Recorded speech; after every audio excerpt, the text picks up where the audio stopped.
Yo, what is good, everybody? It is your boy Slice. Now you know what time it is, man. Chainsaw Man chapter 195 has officially dropped today, man. And you know what we about to do? We're about to review it. But before we dive into today's chapter review, man, do your boy Slice a solid and consider hitting that subscribe button for your boy, man. Drop a comment, like the video, ring the bell for the notifications, and share the video. You do at least one of those things and you're A-okay in my book, guys. Anyway, though, let's go ahead and dive into today's video, man. You peep how the intro was shorter? Let's get it. Alright. So the chapter starts off with Asa now being back in control. It is no longer Yoru. Knowing that cliffhanger they gave us at the end of the last chapter, Yoru was slowly losing control, and Asa, with full control, had her finger pointed at Denji, insinuating that she was going to blow into bits and pieces. And not in a good way. Asa actually ends up telling Denji what we already figured, but Denji wasn't able to see it yet, that it's actually Asa. Denji's a little shocked. And as we switch to the next panel, I'm pretty sure you, Denji, and I are also all equally as shocked. Asa points her finger to her own head, insinuating that she's going to take herself out. She then realizes that takes an ample amount of courage to do. That may not necessarily be the smartest way out. But why exactly is she trying to take herself out? Why exactly is she giving our boy Denji a very, very, very unfortunate ultimatum? Kill her, or she'll just do it herself. And that's not cool at all, man. Putting our boy Denji between a rock and a hard place. And once again, not in a good way. Asa then reveals to us, though, something very interesting.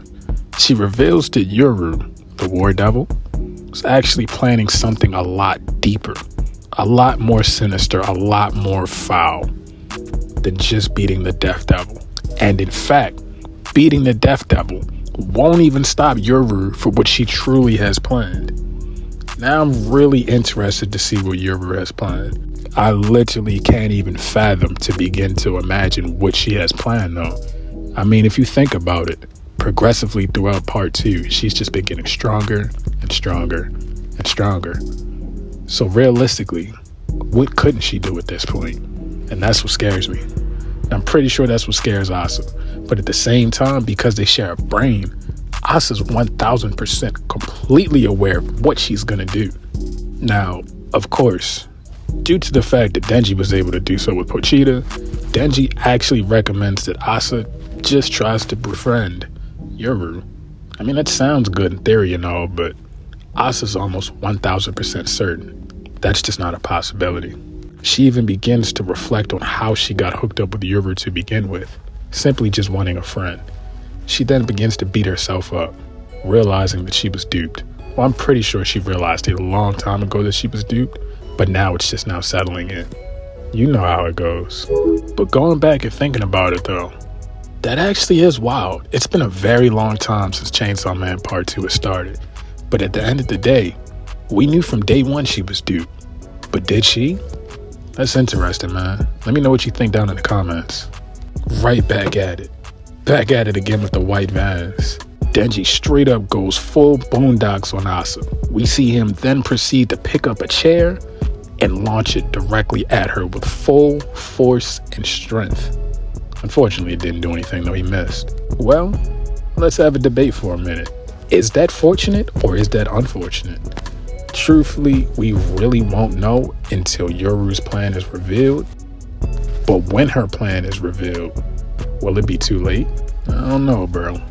But diving back into the story, Asa then strangely, after asking Denji to commit such a foul act, then proceeds to call him a murderer. Bro, what? Now, of course, our boy Denji is almost always confused when it comes to Asa or just women in general. I mean, who wouldn't be? Come on now. Am I right, guys? You figured out me, fellas? Denji follows up, though. You literally just told me to murder you. Asa follows up with agonize just a tad bit longer. I'm not mentally prepared. Now in this next panel, we get a truly deep quote from our boy Denji. And this one hit. A lot of things actually in Chainsaw Man Part 2 have been hidden. But this one specifically, it really just felt right for Denji to say this at this given moment, considering everything that he's been through. Denji states, "When I die, I come back to life. But even still, I'm never ready for it." So taking that into consideration, someone who could only kick the bucket once will never be able to mentally prepare to do so. Now, considering the fact that we've seen so much of regression from Denji's character development, and then also a lot of progress towards Denji's character development, it's kind of hard for you, me, Denji, and Asa to all believe what he just said. Not even just believe it, but just to realize that, wow, Denji actually just said some real stuff. He just said some deep stuff, man. And it hit. And they just sat there for a minute. It just had to let everything really just settle in, man. And sometimes you got to do that. Look, I had a teacher, man, back in high school. I want to say it was like 11th grade. I won't reveal what year that was. But, you know, I had a teacher, and arguably, she was the worst teacher I ever had. Not even just in the entirety of high school, but throughout my many years and experience in school. Bro, she was the absolute worst. The absolute worst. But she said something that stuck with me. And that one thing that she said, because it specifically came from her, with her being arguably the worst teacher I have ever had in my life, it made those words truly sink and settle in, and also proved her point, which is hilarious. Pretty much what she stated was, when you get to a certain level in life, when you get to a certain experience level in life, you then realize that you can learn anything from anyone, regardless of age, regardless of stature, regardless of positioning. It doesn't matter. You could learn something from a 5-year-old kid, the same way I could learn something from a 10-year-old kid, a 15-year-old, a 20-year-old, a 50-year-old, a 90-year-old. I could learn something from anyone, bro. You can learn something from anyone. See, a fool can never act wise, but a wise man can play the fool. Now, that's my own quote I had to throw in there. I ain't gonna give her that credit. He figured, deal me. Nah, that's my quote.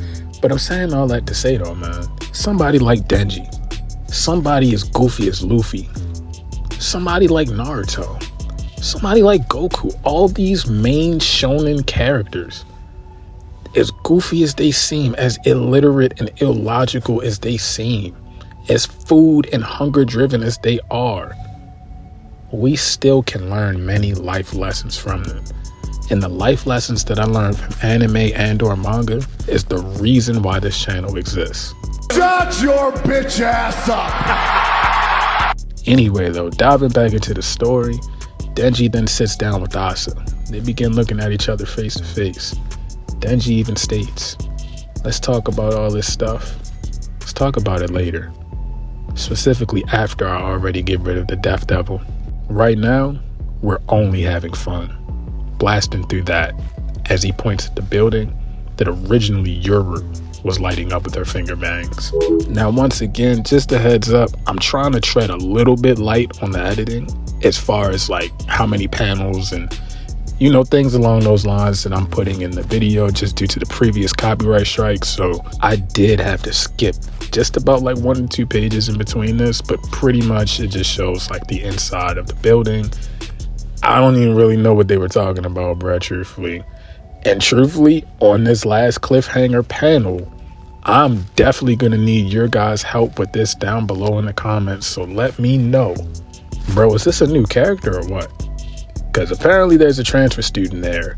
She looks like a devil, but I don't believe I've seen her before. I don't recognize her at all. But I feel as though she does have slight resemblance to someone. I just can't necessarily put my finger on it. So I'm going to need your guys' assistance, man. Go ahead and drop that comment down below. Once again, it was a pretty good chapter. Any chapter that involves Denji actually saying something deep will always sit good with me because, like I said, I love those deep quotes and or analogies in anime and or manga. So, you know, this one though, I might give it like I'll still give it an 8. I'll still give it an 8, man. I almost was going to give it a 7.5. I'll give it an 8, bro. You figure, dummy? But yo, I'm going to go ahead and wrap this video up. Let me know what you thought about the chapter. Let me know what you think is going to happen with this new character. Let me know what you think Yoru's most diabolical plan that she has cooked up that Asa is afraid of. What do you think that could even possibly be? Anything along those lines, man. Go ahead and shoot me some ideas, shoot me some theories. We could possibly even cook up some theory videos off of your all comments. So go ahead and drop me a comment, man. I appreciate you stopping past if you made it this far to the end of the video. And if you have not done so already, hit that subscribe button for your boy Slice, man. Ring the bell for the noties. Share the video. Like the video. That's it, man. I'm out. Peace.